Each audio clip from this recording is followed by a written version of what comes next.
तो अस्सलाम वालेकुम। आप देख रहे हैं इरफानी नेटवर्क यूट्यूब चैनल और मैं हूं मोहम्मद इरफान झारखंड। प्यारे दोस्तों, दुनिया भर के मुसलमानों के लिए और भारत के मुसलमानों के लिए एक इतनी खूबसूरत वीडियो आज लेकर आए हैं दोस्तों। जो इस्लाम के दुश्मन, कुरान के दुश्मन और जो कुरान पर उंगली उठाते हैं उन लोगों के मुंह पर ये बहुत बड़ा तमाचा है। साथ ही साथ दोस्तों,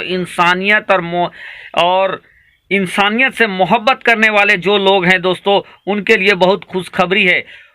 जिन कुरान मुकद्दस के 26 आयतों को लेकर जो बवाल छिड़ा हुआ है दोस्तों, आज एक पंडित आपको बताएगा उन 26 आयतों की हकीकत क्या है। तो दोस्तों, हो सकता है आप मेरी बात से इत्तेफाक रखें या ना रखें, लेकिन आगे जो मैं वीडियो दिखाने वाला हूं उस पंडित जी का वीडियो आप जरूर देखें। साथ ही साथ मैं ये रिक्वेस्ट करूंगा दोस्तों कि इस वीडियो को या मेरे चैनल को आप सब्सक्राइब करें ना करें, वीडियो को लाइक करें या ना करें, लेकिन वीडियो आप जरूर देखें ताकि आपके दिल में जो बातें बैठी हुई है वो सुधर सके। और दोस्तों, पंडित जी ने बहुत ही बेहतरीन अंदाज में बताया है कि आखिर जिन 26 आयतों को लेकर वसीम रिजवी और दूसरे लोग कुरान के पीछे पड़े हुए हैं, उन 26 आयतों का असल मकसद क्या है और उन आयतों को समझने के लिए आपको क्या करना पड़ेगा। उन आयतों को बेहतरीन अनोखे अंदाज में समझाया है दोस्तों। तो देखें पंडित जी की जुबानी कुरान मुकद्दस की 26 आयतों की कहानी। होते हैं बल्लाज मधोक, जो बुजुर्ग लोग हैं उनको जानते होंगे, बल्लाज मधोक को, उन्होंने एक लेख लिखा था और कुरान मजीद की कुछ आयतें दी थी। तो वो आयतें देखने के लिए कि क्या वास्तव में सही है कि नहीं, मैं इलाहाबाद में एक दुकान में गया और मौलाना फतेह मोहम्मद खान साहिब जालंधरी और मौलाना अब्दुल बारिक साहब की हिंदी का अनुवाद ले आया और उसमें हमने देखा तो वो कुरान मजीद की वो आयत वैसे ही मौजूद थी। तो मुझे लगा कि ये बात सही है और मैंने किताब लिखी, इस्लामिक आतंकवाद का इतिहास। बाला साहब ठाकरे को बहुत पसंद आई, उन्होंने उसका अंग्रेजी ट्रांसलेशन कराया, the history of Islamic terrorism के नाम से। बाद में एक सज्जन ने, अब मैं वहां आ रहा हूं कि मेरा सोच कैसे बदला। मुंबई के एक व्यापारी ने मुझसे कहा कि स्वामी जी, आप जो काम कर रहे हो उसमें फंड की जरूरत है, फंड आपको नहीं मिल रहे, आप ऐसा करिए, किताब इस्लाम पर लिखिए अमेरिका के लिए कि वास्तव में इस्लाम से अमेरिका को खतरा है, तो आपको अच्छा खासा आपको वहां से रॉयल्टी मिलेगी, आपके सारे काम चल जाएंगे। लेकिन वो बड़ी किताब होनी चाहिए। उसको लिखने के लिए मैंने हजरत मोहम्मद सल्लल्लाहु अलैहि वसल्लम की जीवनी पढ़ी। जब जीवनी पढ़ी तो जो कुरान मजीद की आयतों को मैंने आतंकवाद से जोड़ा था कि इन आयतों की वजह से आतंकवादी बनते हैं, लेकिन जीवनी पढ़ने के बाद मुझे लगा कि ये आयतें आतंकवाद को रोकने के लिए हैं, आतंकवादियों को, सुभान अल्लाह, क्योंकि उनमें जो युद्ध का आदेश था वो आतंकवाद और आतंकवादियों के विरुद्ध था। तो मुझे लगा कि मुझसे बहुत बड़ी गलती हो गई, एक धर्माचार से ऐसी गलती नहीं होनी चाहिए। और वो गलती क्यों हुई? वो गलती का जिम्मेदार मैं नहीं था, उस गलती का जिम्मेदार अनुवाद करने वाला था, जिसने ये नहीं बताया कि आयत का मतलब कैसे समझें। किसी भी, हम यहाँ जो गैर मुस्लिम भाई होंगे उनको मैं बताऊं कि आयत का मतलब समझने के लिए जरूरी है कि आयत क्यों और किन परिस्थितियों में आई। ये जब जानेंगे तभी सही अर्थ मालूम होगा। तो ये जानने के बाद मैंने एक दूसरी किताब लिखी, इस्लाम आतंक या आदर्श, यानी इस्लाम में आतंक नहीं, आदर्श ही आदर्श है। और इसका हम दूसरा उदाहरण और हम दे रहे हैं क्योंकि हमने एक दूसरी किताब भी लिखी है। एक बार मैं जा रहा था, अभी थोड़े दिन की बात है, तो एक सज्जन से मेरी बातचीत होने लगी। मैंने कहा इस्लाम में आतंकवाद है ही नहीं। तो उन्होंने क्या किया, अपने मोबाइल में दिखाया एक इंटरनेट से कि आज से 100 साल पहले ब्रिटिश पार्लियामेंट में एक भूतपूर्व जो प्रधानमंत्री विलियम ग्लैडस्टोन थे, उन्होंने कुरान मजीद को लहराते हुए उसके बारे में कुछ नेगेटिव चीजें कही थी। तो मुझे बिल्कुल अपनी बात याद आ गई कि जैसे मैंने गलत समझा वैसे विलियम ग्लैडस्टोन ने भी गलत समझा, और उसके जिम्मेदार वो नहीं, अनुवाद करने वाले थे, क्योंकि उन्होंने सही अनुवाद उसको सही ढंग से एक्सप्लेन क्यों नहीं किया। तो मुझे लगा कि अब इस पर भी एक किताब लिखने की जरूरत है। तो मैंने एक दूसरी किताब लिखी है, कुरान जीने की कला। वो अंग्रेजी हिंदी में है, वो छप चुकी है जामिया नगर में जो जमात इस्लामी के मरकज से छपी है। अंग्रेजी में इस्लाम एंड आर्ट ऑफ लिविंग के नाम से अंग्रेजी में भी छपेगी।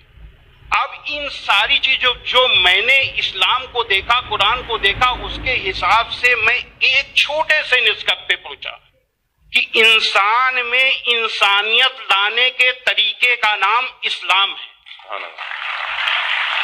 और ये जुमला नहीं है, ये जुमलेबाजी नहीं है कि मैं अपने तरफ से मैंने कोई एक मुहावरा कह दिया, एक जुमला फेंक दिया। ये बात दलील के साथ मैं बताऊंगा और मैंने दलील के साथ देखा है। ये इंसानियत के दुश्मन है, काम, क्रोध, मद, लोभ, मोह, ये दुश्मन है। और कुरान मजीद में इन सब के लिए बहुत ही बड़ी बुराई बताया गया है और रोक लगाई गई है। पहले एक चीज हम काम को ले लेते हैं। काम यानी कि किसी भी महिला को, किसी भी औरत को अपनी बीवी को छोड़ करके और दुनिया की जितनी महिलाएं हैं उनको अपनी मां, बहन, बेटी समझना, ये कुरान में बहुत ही सख्ती से पालन करने के लिए कहा गया है। अभी तक आप लोगों ने देखा होगा कि जो गैर मुस्लिम भाई हो सुने कि किसी भी मर्द को देख करके औरत को अपनी निगाहें नीची कर लेना चाहिए, लेकिन कुरान का क्या हुक्म है? कुरान के सूरा 24 आयत नंबर 30 में है, ऐ मोहम्मद मोमिनों से कह दो कि वे अपनी गैर जो भी महिलाएं हैं जो उनको देख करके अपनी निगाहें नीची रखा करें और अपनी शर्मगाहों की हिफाजत करें। यानी जब सुभान अल्लाह, मर्द जब अपनी पत्नी के सिवा किसी को देखे तो आंख न मिलाए उससे, अपनी निगाहें नीची कर ले और मर्यादा में रहे। ये पुरुष के लिए ये बनाया गया नियम और यही नियम औरत के लिए भी, दोनों के लिए वही नियम बनाए गए। ये नहीं कि केवल औरत के लिए। मर्द कहते हैं कि इस्लाम में औरत को दबाया जाता है, लेकिन मर्द के लिए कितना सख्ती से नियम बनाया गया। तो ये काम के लिए कितनी सख्ती की गई। क्रोध, गुस्सा के लिए सबसे पहले गुस्सा का तरीका इस्लाम में इतना आसान बताया गया कि देख करके मैं सबसे ज्यादा प्रभावित हुआ। कहा जाता है अगर गुस्सा अगर किसी का रुक जाए तो वो पूरा संत बन गया, साधु बन गया। और कितना बढ़िया तरीका इस्लाम में बताया गया, कुरान में बताया गया है कि माफ कर दो, किसी के गुनाहों को माफ कर दो और जब माफ कर दो तो गुस्सा खत्म। और सबसे पहले ये हुक्म दिया गया पैगंबर को।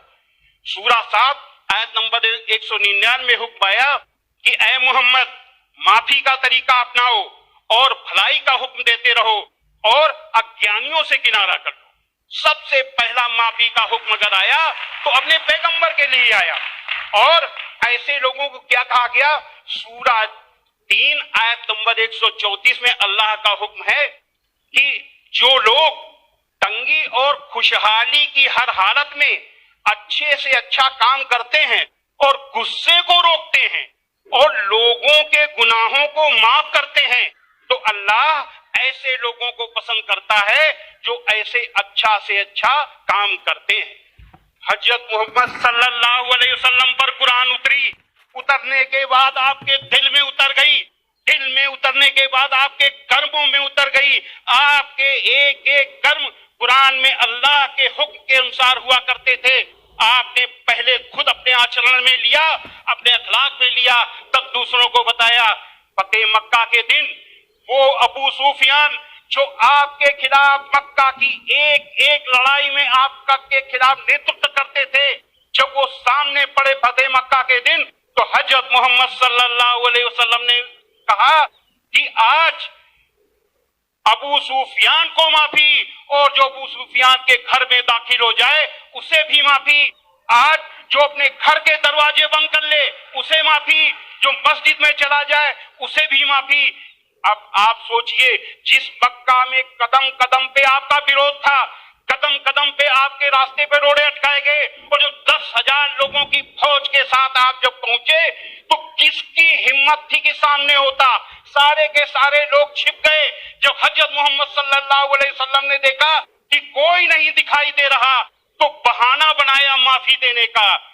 ये बहाना क्या बनाया कि जो यहाँ चला छुप जाए उसे माफी, जो वहां छुप जाए उसे माफी, जो वहां छुप जाए उसे भी माफी, यानी किसी न किसी बहाने सबको माफी, माफी, माफी और माफी।